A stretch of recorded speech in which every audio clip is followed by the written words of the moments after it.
ہم دھرنا دینے کے لیے آئے ہیں. کیوں آئے؟ اس لیے آئے ہیں کہ ہم پرامن سیاسی جدوجہد کے ذریعے آئین اور قانون کے مطابق اپنا سیاسی حق استعمال کرتے ہوئے پاکستان کے 25 کروڑ لوگوں کا مقدمہ لڑ رہے ہیں. ہم 16-17 کروڑ نوجوانوں کا مقدمہ لڑ رہے ہیں جنہیں اس حکمران طبقے نے اپنے اور اپنے ملک کے مستقبل سے مایوس کیا ہے. پاکستان کے لیے اس سے زیادہ تباہ کوئی چیز نہیں ہو سکتی کہ پاکستان کا نوجوان پاکستان کے مستقبل سے مایوس ہو اور اسے اس ملک میں اپنے لیے کوئی امکانات کی دنیا نظر نہ آتی ہو. اس سے بڑھ کر تباہ کوئی چیز نہیں ہو سکتی. لہٰذا ہم اپنا فرض سمجھتے ہیں کہ ہم اس پورے مسئلے پر امید کے چراغ جلائیں, نوجوانوں سے انٹریکٹ کریں, بجائے اس کے کہ وہ مایوس ہو, منشیات کے عادی بنے, ہر کوئی ملک چھوڑنے کی تگ و دو میں لگا رہے اور پاکستان سے برین ڈرین ہوتا رہے. ہم یہ چاہتے ہیں کہ ہمارے ملک میں یہ مواقع ہونے چاہیے کہ ہمارے نوجوانوں کو تعلیم بھی ملے, اچھی معیاری تعلیم ملے, روزگار ملے اور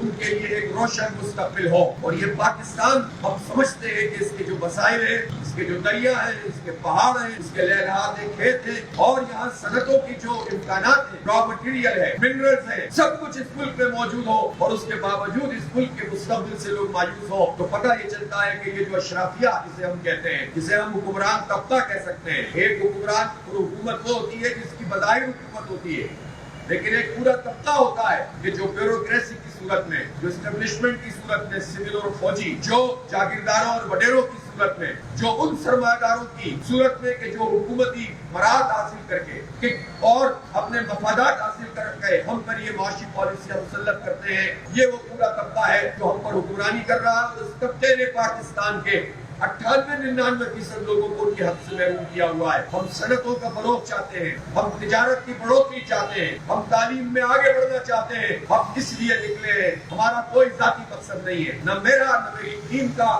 نہ میری پوری جماعت کا. ہم اپنے ملک کا مستقبل روشن کرنا چاہتے ہیں اور اس کا جو پوٹینشیل ہے اس کے مطابق اس کو آگے بڑھتے دیکھنا چاہتے ہیں.